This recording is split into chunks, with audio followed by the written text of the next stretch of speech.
Today is the 5th anniversary of Maddie's death. In honor of her memory, I would like to share 8 lessons I have learned from this experience. I hope that they will help other pet owners who might be struggling with grief, wrestling with a really difficult decision they have to make in regard to their pet, or who have endured, like I did, a horribly traumatic, awful experience with a vet. If you're not familiar with Maddie's story, I created a video explaining the entire thing.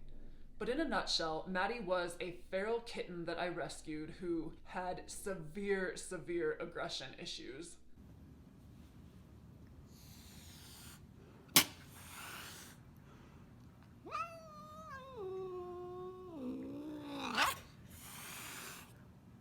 I tried for years to accommodate her, to make things work, until one day she unexpectedly turned on me. Maddie. No! No! Now, I sought help from a trusted vet practice who just let us down horribly, and it unfortunately resulted in Maddie losing her life. Not only that, but I endured just a ton of grief and guilt and just second-guessing absolutely every part of that process. So to say these lessons were learned the hard way would be an understatement. And I hope that by sharing them, you will be able to extract some value that will benefit you and your pet. So the first lesson is you don't ever get over grief, but with time it lessens and you kind of learn to cope with it. Really, I was such a mess in the immediate aftermath of the situation that it felt like it would never end, like the pain would never lessen. Honestly, for the first couple of years, I would say this situation was front and center on my mind almost all the time. And I would say that it was probably at about the 3-year mark where that started to change, where I started to feel like I was getting through the days without that being first and foremost on my mind. Now, please don't get me wrong, it was still there, but it took more to bring it up. It was no longer the first thing I thought of. It was no longer just constantly a presence. And, as time has gone on, that was 3 years, it is now 5 years out. I'll be very honest, day to day, I don't think about this a ton anymore. Granted, when I'm filming this video or somebody brings it up or I see an old picture, it all comes flooding back. But in general, I feel like it was front and center and it is now kind of retreated to the corner. And I just accept that that's kind of always going to be there. This may sound odd, but at times I'm thankful for it because the grief means I care, and the grief means that relationship was just such a special part of my life. And when I think about what if I had never had that so I didn't have to feel this grief, I'm so glad that I did have it. I had 5 wonderful years with Maddie, so many amazing memories. Yes, it sucks on the other end, but well worth it, honestly. I just wanted to also say that there were quite a few people on my grief journey who made a comment kind of it's just a cat. I can't believe this is so hard for you. That's probably one, completely inaccurate. Just a cat, she was actually a family member. I was responsible for her care. So, that's probably the most demeaning thing you could say to somebody, and just so inaccurate. Pets are family members. Anybody who suggests otherwise either just hasn't owned one or just lacks the capacity to care on some level. It was disheartening to know that people out there with that viewpoint do exist. I guess just prepare yourself, but just know that there's a whole wonderful community of people that can totally relate to pet grief. You are not abnormal for feeling it intensely. It in fact says that you are a very empathetic, caring, loving person. The second lesson I have learned is to go at your own pace. Despite what you may think, there is no right or wrong pace to go through the grieving process. Everybody is unique. Your situation is unique. Don't compare yourself to others and don't critique yourself for not going, quote, fast enough. Personally, I've had to go in stages. There were some things that I felt ready to do almost instantly after the fact. And then there are some things that I'll be very honest with you guys, 5 years later today, I am just now getting around to. So as an example, I have some of Maddie's things still that I have not touched from that day. And one specifically is the blanket that was in the crate that I brought her to the vet in. And it hasn't been washed, it hasn't been touched, it sits in my closet above my sunglasses case, and I see it pretty much every day, but I haven't been ready to let go. And I think I'm finally at the point where I can do that, where I think the idea of throwing it into the wash and just cleaning it and moving on, I'm ready. And that's really the last tangible piece I have. Other things I had of hers, I gave the crate away, I got rid of the cat house, I have the little mouse that was in that crate. up in my sports locker, kind of for good luck on my softball glove, and actually was still using the dish that she used to use to feed Katniss until it just broke the other day. So the whole point of this lesson, guys, is it's your pace, your timing. Don't let anybody critique. We're all unique, and there's just no right or wrong way to grieve. Now, this third point I think is so important, and for sure it applies to me, but I'm sure it can apply to other situations that other people have had. Just because you trust a vet practice does not mean that every single vet there should be trusted. And looking back, I don't think I saw this at the time, but looking back, I made a mistake. I assumed that because the practice had been a place that we had taken our pets to, like, literally ever since I was a child, and we knew, they had, I think 5 or 6 vets, we knew 2 of them. But by default, I just assumed that all the other ones that we had not met were awesome. And so when I was paired up with this vet I didn't know the day of a very tragic situation, I just gave her the same level of trust that I extended to the 2 vets we had worked with my whole life, just by default of her being an employee there. I mean, I could not have been more wrong, and it was really eye-opening. I will never again just trust a place, meaning every employee there. Evaluate each individually, never hesitate to get a second opinion. Don't assume that just because it's coming from a place you like, that every person there should just be trusted without question. That's really, that was a hard lesson for me to learn, because when you are betrayed by something that has like a place or a person that has a long-standing relationship with you, it's not easy to accept. And you want to extend the benefit of the doubt, but it's not always deserved, and you just need to keep that in mind. Be critically aware. Lesson number 4, never be pressured into making a permanent decision on the spot. And by permanent decision, we are talking euthanasia. It is a very emotionally charged thing, and emotion may cloud your judgment. And you need to go into an appointment with a plan. And if information is given to you that throws you off track, that just makes you break down like I did, ask for time. I wish to God, if I could go back and change one thing, I would have said, it's a lot to digest right now. I don't know what to think. Would it be possible that you could hold Maddie for 24 hours and give me some time to think this through, to calm down, and then we can revisit this discussion? I wish to God I'd said it. It honestly didn't occur to me at the time. I think what I was caught off guard by is how when something is just thrown at you, it can just totally derail you. So be aware that that can happen, and have a plan of action that you are not afraid to execute. So lesson number 5 kind of relates to the first lesson I shared, which is, trauma not ever really going away. So lesson 5 is that repressed trauma can just pop up in really unexpected ways. So by repressed trauma, I mean you think that this thing has shrunk into your brain, into a smaller place, and it has in general. But every once in a while, there's just going to be something that triggers it, and it's going to come flooding back, and it may surprise you in how. So really, this has affected me primarily in 2 ways that I can identify, and one is, to this day, I am hesitant. It's been 5 years. I have another cat, Katniss, who is amazing. She is not Maddie. She does not have the same aggression issues, and I am still terrified to leave her home and to take trips. I wish I could pinpoint exactly why. I do believe some of it is because Maddie's aggression started out of the blue and was a huge liability. What's to say it won't happen with Katniss out of the blue while I'm gone? I think part of it is I'm afraid something's going to happen to her. Part of it is I'm just so attached because she basically rescued me that leaving her sucks. And I think just for all those reasons, leaving sucks. And I really haven't, even though I could now, because she has an amazing pet sitter, and there's really no logical reason other than there's part of me that just still is kind of, I guess, living in the past, still hostage to what happened. And it's something that I'm struggling to get better at, but there's no doubt it's rooted in what happened, and I acknowledge that. The other way my repressed trauma showed up was actually a lot more of a surprise. So very, very long story short, I love the Colorado Rockies, in case you guys haven't picked up on this. My family's been season ticket holders since day one. I practically live at the ballpark during the season.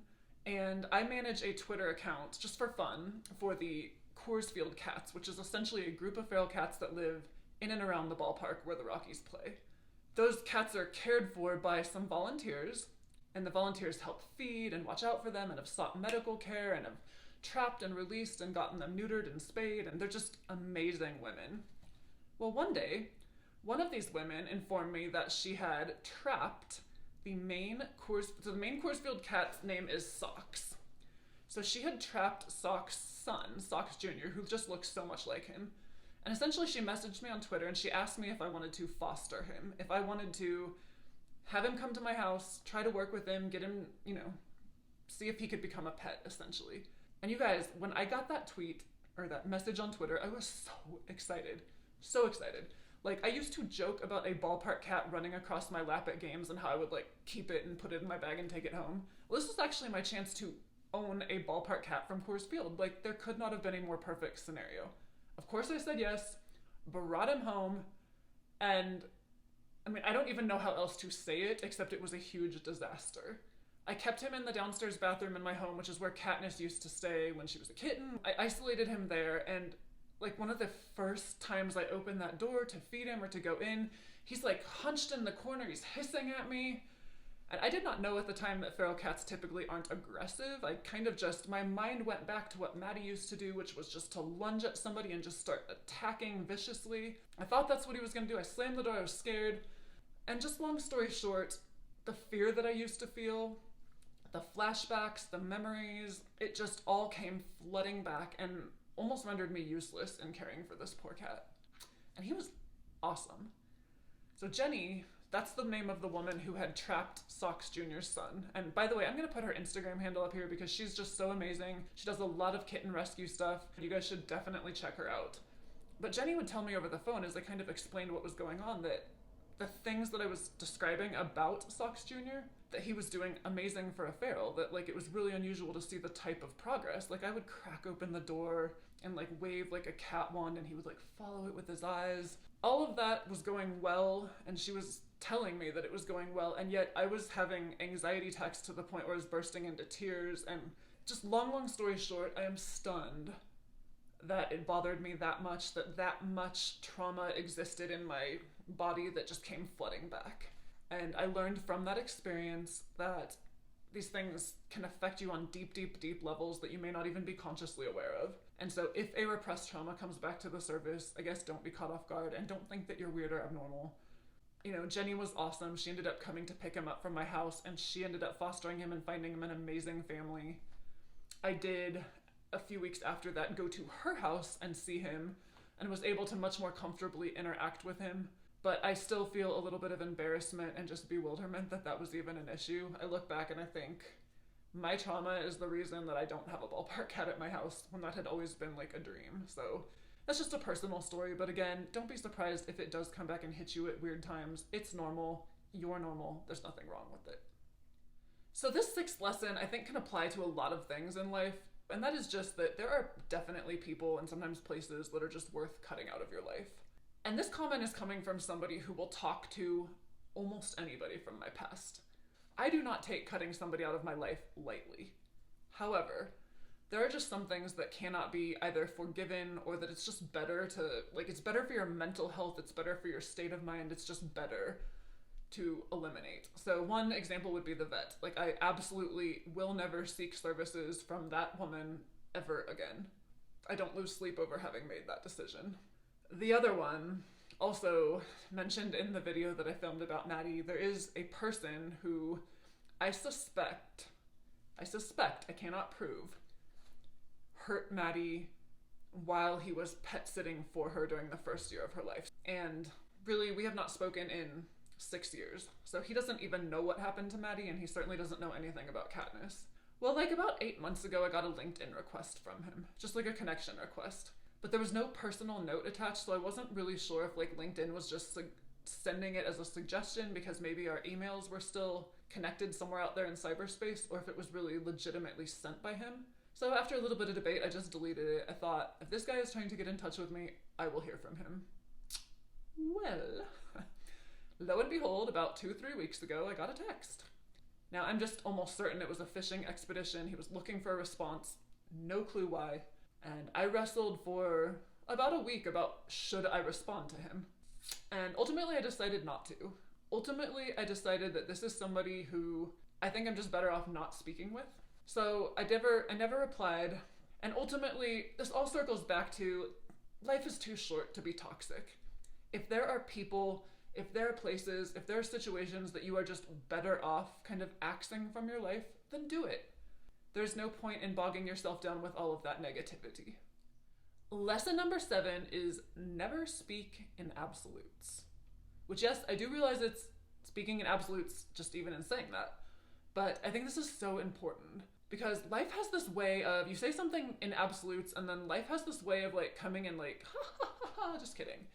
So, in my video that I filmed about Maddie's experience, I swore up and down I will never return to that vet practice. And I've actually stuck to that. Like, I've never taken my pets there since. Well, in July of 2022, on my birthday, I received a call from my mom just out of the blue. I remember I was running on the treadmill. I remember it was about noon. I thought she was calling to kind of go over where we might be having dinner that night. So when I picked it up, I was totally shocked to hear her say that Jackson, who was my 9-year-old furry brother, a golden retriever, had unexpectedly died that morning. And I mean, yeah, like what awful news to get on your birthday. I was actually really stunned. So my mom told me that they were going to bring his body up to the vet, that vet, which they still went to, and she asked if I wanted to go along and say goodbye. And I have to tell you that as certain as I am that I don't ever want to go back there, like I didn't even for a second think about saying no, of course I'm gonna go say goodbye to Jackson. Some things just matter more. And so that is how I found myself, not only at that vet on my birthday last year, but in the exact same room where everything had happened with Maddie. If you had told me that morning that's where I would be just like a few hours later, I would have just thought you were insane. Like there is no way. And then look, one phone call changed everything.